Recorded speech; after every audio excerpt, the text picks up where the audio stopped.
England versus West Indies, Wankhede का मैदान और दोनों टीम्स का एक ही लक्ष्य, सुपर 8 का टिकट। दोस्तों, एक तरफ है इंग्लैंड की अनस्टॉपेबल विनिंग स्ट्रीक, तो दूसरी ओर है कैरेबियन पावर हिटर्स का स्टॉर्म। मतलब बात साफ है, आज का मुकाबला बैट वर्सेस बम्बार्टमेंट का होने वाला है। और वीडियो को अंत तक जरूर देखिए, क्योंकि यहाँ पर आपको इसी एक वीडियो में इस मैच से जुड़ी तमाम छोटी बड़ी जानकारियां मिलने वाली है और अंत में देखेंगे किस टीम का पलड़ा भारी है और क्या निष्कर्ष निकल सकता है।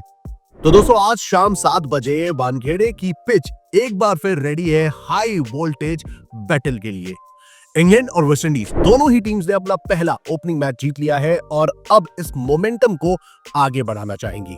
अब मजेदार बात यह है कि इंग्लैंड ने अपने लास्ट 11 टी20 मैचेस में से 10 मैचेस जीते हैं और वहीं लास्ट ईयर वेस्ट इंडीज को भी 3-0 से क्लीन स्वाइप किया था। यानी कि पेपर पे तो इंग्लैंड क्लियर फेवरेट नजर आती है, लेकिन भाई साहब ये टी20 है और कैरेबियन टीम कभी भी गेम पलट सकती है। तो चलिए टीम्स की बात करते हैं, देखते हैं इंग्लैंड में कितना दम है और वो क्या इस अपकमिंग कॉन्टेस्ट में जीत दर्ज कर सकते हैं। सबसे पहली बात, इंग्लैंड का जो बैटिंग लाइनअप है उसमें फायर पावर भर भर के नजर आती है। दोस्तों, टॉप ऑर्डर में फिल सॉल्ट और जॉस बटलर दोनों ही गेंद को भाई स्टेडियम पार कराने की क्षमता रखते हैं। वहीं मिडिल ऑर्डर में जेकब बेथेल और हैरी ब्रूक आ जाते हैं और दोनों ही बल्लेबाज मिडिल ऑर्डर में रन रेट को गिरने नहीं देते। हाल ही में नेपाल के खिलाफ जेकब बेथेल ने 35 गेंदों में 55 रन की पारी खेली थी और मुकाबला इंग्लैंड को जीती थी। और फिर लोअर ऑर्डर में सैम करन और विल जैक्स आ जाते हैं, जो कि डेथ ओवर्स में रनों की बरसात कर सकते हैं। अब यहीं पर जो बॉलिंग अटैक है इंग्लैंड का, यहाँ पर वर्ल्ड क्लास बॉलर्स है। दोस्तों, जोफ्रा आर्चर भी है, यहाँ पर आपको आदिल राशिद का भी ऑप्शन मिल जाता है, ल्यूक वुड भी टीम में मौजूद है। बट एक चीज भूलनी नहीं चाहिए कि नेपाल के खिलाफ जो ये मुकाबला हुआ था, यहाँ पर नेपाल महज 4 रन से हारी थी। तो मतलब कहने का ये है कि टीम का जो बॉलिंग अटैक है, यहाँ पर आर्चर वुड दोनों ही महंगे साबित हुए थे। 10-10 प्लस का इकोनॉमी रही थी, 14 की इकोनॉमी से आदिल राशिद ने गेंदबाजी करी थी। यानी कि जो बड़े बॉलर्स हैं वो भी नेपाल के खिलाफ मात खाते नजर आए थे। बट यहाँ पर जो कुछ पॉजिटिव नोट नजर आता है वो जेमी ओवर्टन का है, जिन्हें चांस मिला था और जो पेस में टीम के लिए काफी मददगार साबित हो सकते हैं। और जो इनके सीक्रेट वेपन नजर आते हैं दोस्तों, वो हो सकते हैं सैम करन, जो कि स्लोअर बॉल्स और कटर से बल्लेबाजों को परेशानी में डाल सकते हैं। यानी कि ऑल इन ऑल जो इंग्लैंड का बॉलिंग अटैक है, आज उसका इम्तिहान होने वाला है। अब इंग्लैंड के 3 इंपॉर्टेंट स्टैट्स पे अगर आप गौर करेंगे तो लास्ट 11 में से 10 मुकाबले जीते हैं। वेस्ट इंडीज के खिलाफ लास्ट सीरीज में जॉस बटलर ने 165 रन बनाए थे और जेकब बेथेल और आदिल राशिद दोनों ने ही 4-4 विकेट उस सीरीज में लिए थे। तो ये कुछ हम स्टैट्स देख सकते हैं जब बात होती है इंग्लैंड बनाम वेस्ट इंडीज। अब दोस्तों, बात करते हैं कैरेबियन टीम की।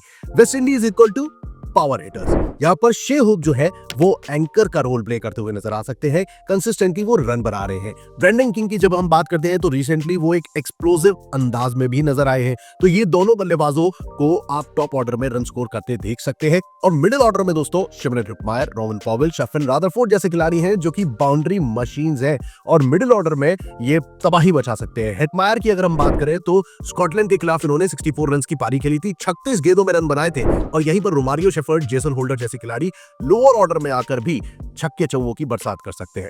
तो overall all in all team power hitting के लिहाज से वेस्ट इंडीज काफी सॉर्टेड नजर आती है।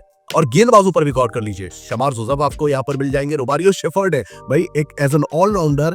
शेफर्ड के लिए ये टी20 वर्ल्ड कप टीम को अगर आगे लेके जाना है तो रोमारियो शेफर्ड की जो नीचे क्लच पारियां होती हैं वो इंपॉर्टेंट है। एंड देन गेंदबाजी में भी वो तबाही मचा रहे हैं। शेफर्ड तो भाई नई बॉल से डेंजरस है ही। रोमारियो शेफर्ड और जेसन होल्डर दोनों ही जो अपनी वेरिएशन से बल्लेबाजों को ट्रैप करते हैं, दैट इज वेरी इंटरेस्टिंग। और यहीं पर दोनों ही खिलाड़ियों को आईपीएल खेलने का बहुत ही ज्यादा अनुभव है, खासतौर से जेसन होल्डर जो कि आईपीएल में काफी लंबे अरसे से खेल रहे हैं और डेथ ओवर्स में भी ये बेहतरीन गेंदबाजी कर सकते हैं।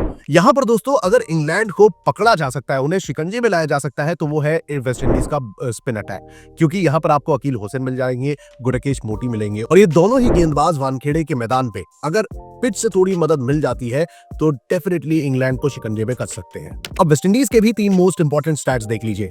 रोवन पॉवेल ने इंग्लैंड की जो सीरीज हुई थी लास्ट, उसमें 126 रन बनाए थे। यहीं पर अकील हुसैन ने इंग्लैंड के खिलाफ टोटल 23 विकेट ले लिए हैं और हाल फिलहाल रोमारियो शेफर्ड ने भी 32 रन देकर 5 विकेट निकाले थे स्कॉटलैंड के खिलाफ। भाई टीम्स की बात हो चुकी है तो अब मैदान पे आ जाते हैं। वानखेड़े का मैदान यानी कि पिच एंड वेदर कंडीशंस कैसी होने वाली है। मुंबई का जो वेदर है वो थोड़ा हॉट एंड ह्यूमिड रहेगा, बारिश के कोई चांसेस नजर आते नहीं है, तो यहाँ पर हमें गेम पूरा 2020 का देखने को मिल सकता है। वानखेड़े का मैदान हमेशा से बैटिंग फ्रेंडली रहा है, लेकिन मिडिल ओवर्स में यहाँ पर आपको स्पिन फ्रेंडली ट्रैक देखने को मिल सकता है और खास तौर से सेकेंड इनिंग्स में पिच थोड़ी सी स्लो हो जाती है। अब इस वर्ल्ड कप की जब हम बात करते हैं तो वानखेड़े के मैदान पर पहले बैटिंग करते हुए टीम ने जीत दर्ज करी है, तो उम्मीद कर सकते हैं टॉस जीतकर कैप्टन पहले बल्लेबाजी करना पसंद कर सकते हैं। अब यहाँ पर अगर हम टीम्स की बात करते हैं तो 180 से 190 का स्कोर फेयरली कॉम्पिटिटिव हो सकता है, लेकिन जब हम इंग्लैंड की फायर पावर की बात करते हैं, उनकी जो कंसिस्टेंसी है उसकी बात करते हैं, तो अगर टॉप ऑर्डर चल जाता है यानी कि फिल सॉल्ट और जॉस बटलर में से कोई एक खिलाड़ी तबाही मचा देता है तो 200 पार भी एक्सपेक्ट किया जा सकता है। अब यहीं पर दोस्तों जब हम बात करते हैं हेड टू हेड कंपैरिजन की, तो वो और इंग्लैंड को ऑन पेपर ज्यादा फेवरेट बनाते हैं। पिछले 10 मैचेस में से 7 मुकाबले इंग्लैंड ने जीते और मात्र 2 मैचेस वेस्ट इंडीज के नाम रहे हैं, and that says it all. दोस्तों इंग्लैंड जो है इस अपकमिंग कॉन्टेस्ट में जब आएगी तो साइकोलॉजिकली ज्यादा स्ट्रांग हो सकती है as compared to West Indies, और यही रीजन है कि इंग्लैंड फेयरली इस मुकाबले में फेवरेट्स नजर आती है और उनके पास वानखेड़े पर खेलने का एक्सपीरियंस भी है। On the other hand when we talk about West Indies, तो यहां पर दोस्तों उनके पास एक ही चांस है अगर इंग्लैंड का बैटिंग लाइनअप कोलैप्स कर जाए, और दूसरा स्पिन बॉलर्स जो हैं इनके गुडाकेश मोटी, अकील हुसैन, वो इंग्लैंड पर भारी पड़ जाए। तो ये दो जो पॉसिबिलिटी है यहां पर जो है इंग्लैंड कमजोर पड़ सकती है और वेस्ट इंडीज के चांसेस हाई हो सकते हैं। तो दोस्तों सबसे बड़ा सवाल इस अपकमिंग कॉन्टेस्ट का है कि क्या इंग्लैंड ये मुकाबला अपने नाम कर रहा है, अपनी डोमिनेंस वेस्ट इंडीज के खिलाफ जो पिछले 10 मैचेस में रही है वो बरकरार रखेगा, या इस बार दिखने वाला है कैरेबियन पावर हिटर्स का स्टॉर्म। कमेंट सेक्शन खुला हुआ है दोस्तों, अपना ओपिनियन जरूर दीजिएगा। चैनल को सब्सक्राइब कर लीजिए क्योंकि आईपीएल भी आने वाला है, उसकी लेटेस्ट अपडेट्स हम देते रहेंगे और भाई वर्ल्ड कप से रिलेटेड छोटी बड़ी खबरें आप तक हम पहुंचाते रहेंगे। तो उसके लिए क्रिकेट गुरु को सब्सक्राइब करें and don't forget to hit the like button अगर आपको ये वीडियो पसंद आए तो। So stay tune and keep watching Cricket Guru.